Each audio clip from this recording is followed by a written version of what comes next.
By Iain Buchan, a chairman of the Unlimited Group, to take us through how businesses can actually get through these tough times. Thank you very much for joining me this evening. Pleasure. I know you've been in business for a while, but you've also had many failures, but you've now run a successful business for about 14 years. It's grown. How did you actually get there? Well, the first 20 years was very tough, failed a number of times, and in the first 6-7 years of our business of the Unlimited was also very tough, and we've come right in the last 8 years or so. What are you doing? What do you think that we should be doing in a time like this to ensure that our businesses are still profitable? Smitra, I think the first thing is to understand where the consumer is. It's very tough out there for them right now with interest rates, and a lot of them with the threat of losing their jobs. And I think that business needs to be much more mindful of the fact that whilst profit is important, capitalism makes those profits, we also need to bring people into it. And so I think there needs to be, at a time like this, a lot more focus on retaining jobs, looking after people, empowering them, higher efficiencies, things of that nature. It is really hard, though, if your business is not profitable. And you're a firm believer, even in a time like this, instead of stopping your extra investment into your staff, actually put more. Without a doubt, okay. There's an old story about advertising. You advertise when times are tight and everybody else isn't advertising. That's when you advertise and you come out much stronger. We have that same philosophy in our business, is that if you think it's bad right now, it is bad. We don't think it's bad. The economy's gone from 5% growth to 3% growth. It's still fantastic over where it was 10 years ago. So why is there such doom and gloom? In certain cases where you're exporting and big markets have collapsed, that's different. But in our kind of industry, there should be no doom and gloom. We're opening new call centers every day.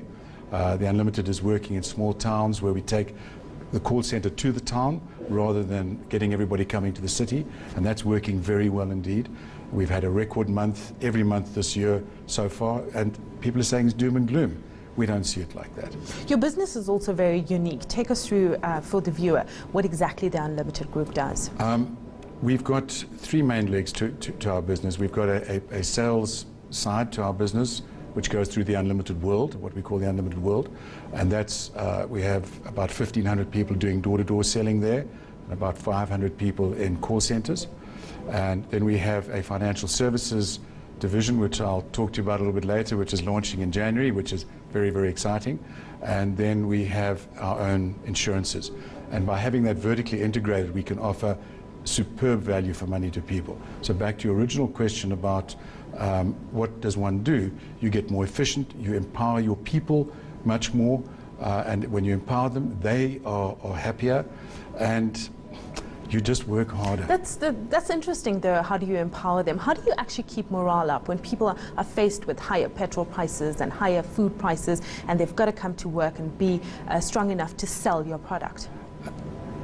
That gets back to culture. And culture for us is 50% of what we do. So we judge you quarterly when we do our appraisal on culture. And the culture needs to be an attitude of can do, will do, forward up, not backwards and down. It's growing, it's empowering people. We spend a lot of time on skills training. Once a week we get our entire staff together for an hour to 2 hours, depending on the topic, and the CEO and other people in the company talk to them. So we just have a communication set up, and that, I think, has resulted in us winning the best company to work for in our category 2 years out of the last 3 years. And I think that the results come out like that. Is it always easy? No, it isn't. And it can get very, very hard. But you just work harder when times are tough.